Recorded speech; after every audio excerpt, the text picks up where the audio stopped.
Nestled in the cold embrace of the North Atlantic, Oak Island, a land of enigmatic allure and deep-rooted mysteries, beckons us into its fold. This island, not just a fragment of land, but a canvas of countless unsolved riddles, invites us on a journey through time. Today we delve into centuries of lore, legends, and tireless quests for hidden treasures, a saga that intertwines with the very essence of human curiosity and the eternal allure of the unknown. 18th century shores shuddered with pirates and privateers. Privateers were a type of pirate supported by the government. Captain William Kidd was a swashbuckling figure.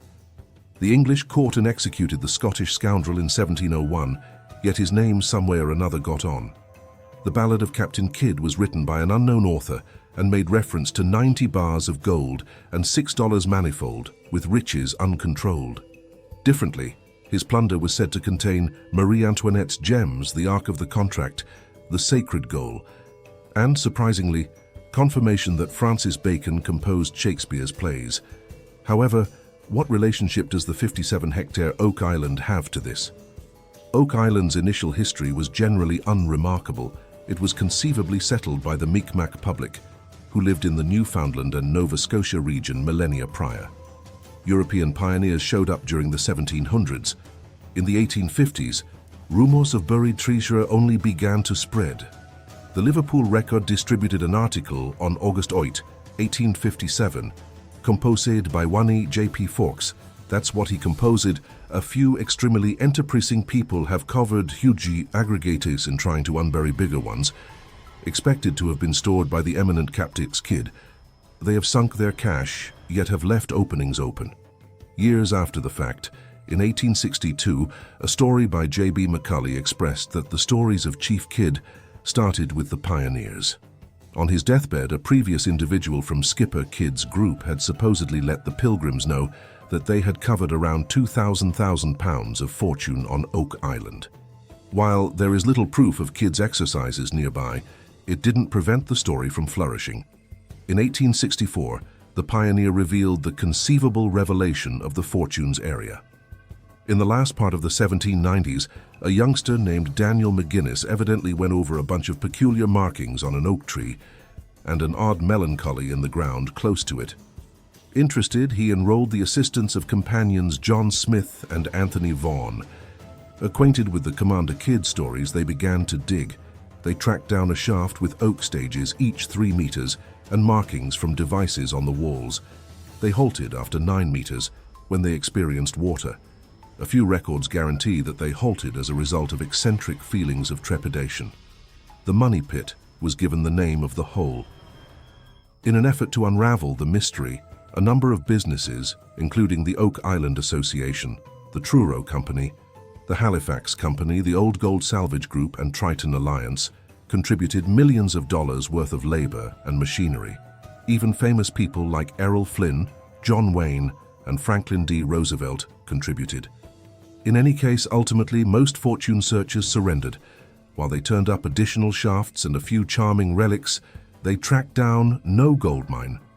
In the end, after such a lot of action on the island, the Canadian government passed the Oak Island Fortune Act in 2011, giving fortune trackers licenses to dig. In 2014, Rick and Marty Lagina sent off a reality series devoted to finding the buried fortune called The Scourge of Oak Island on the Set of Experiences channel. A few group have kicked the bucket seeking after the fortune. Robert Restall and his son attempted to seal flood tunnels in the 1960s, but they eventually lost consciousness and succumbed to carbon monoxide poisoning. Additionally, 2 others who attempted to retrieve them perished. This brought about the gossip that Oak Island was reviled. Another story guarantees that an organization called the Onslow Organization made a trip to Oak Island in 1802. They tracked down more oak stages, coconut strands, mud, metal shards, and an enormous rock stone estimating 60 cm long, 38 cm wide, and weighing 79 kilos. The stone included baffling markings that apparently converted into 40 feet beneath 2,000 pounds are covered. Student of history. Edward Rowe Snow gave the interpretation, who got it from a Reverend A.T. Kempton, who professed to get it from his companion, a teacher. The Onslow organization in the end quit digging due to steady flooding. Be that as it may, there is no authority record of this organization's exercises on Oak Island. These accounts are verbal. Where could the stone presently be? It was most recently seen in 1919 in the possession of Crichton's bookbindery. The stone disappeared like a phantom when the bookbindery shut. On Oak Island, various expeditions discovered tempting objects. These incorporate a rhodolite garnet pin, roughly 500 years of age, and conceivably associated with Marie Antoinette or the Knight's Knight. Another is a Middle Age cross, potentially from between 1200–1600.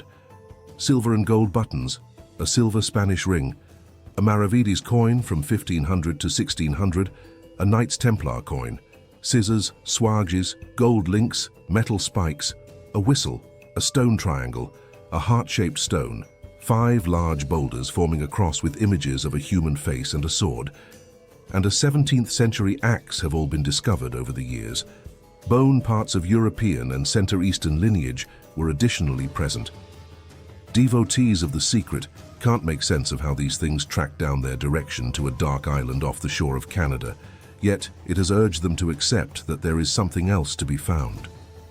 Near Smith's Cove, researchers discovered an intricate flood tunnel and box drain system in addition to the objects.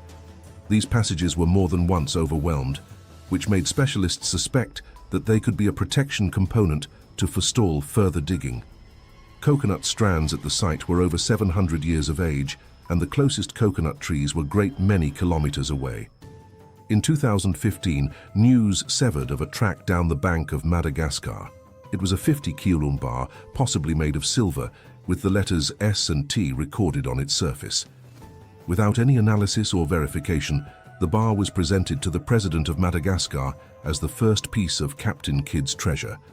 Afterwards, scientists found it was 95% lead and came from a building site on Sainte Marie Island. The metal was dated to the 17th century in Bolivia. Contingent upon who you ask, there are a couple of individuals who might have covered treasure on Oak Island: Skipper Kidd, the Knight's Knight, Marie Antoinette's woman in pausing, or maybe Spanish or English officers during the American Transformation and 7 Years' War. To some, it is unfathomable that the cash pit contains no fortune by any stretch of the imagination. Joe Nickell, a skeptic, and geologist Stephen Aitken are attempting to burst this bubble. The money pit is, in fact, a sinkhole, according to Aitken, an expert in carbonate sedimentology. The encompassing stone is limestone and gypsum, which can be permeable and porous. He accepts the bedrock broke up to shape a cavern, whose rooftop then, at that point, imploded. His theory is supported by evidence. A woman by the name of Sophie Sellers mysteriously fell to the ground near the money pit in 1878. Joe Nickell agreed with this theory and thought that the Freemasons performed their rituals on Oak Island. He trusted that a portion of the relics, including the stone triangle and heart-formed stone, were Masonic images from these ceremonies. This could make sense of known Freemasons Franklin Roosevelt and John Wayne's advantage in Oak Island. As we gauge the proof, we stand up to generally prattle and legend. There is proof of more action on the island than recently suspected, yet treasure. There is no evidence. Hope and the determination of some to keep looking are all that are left.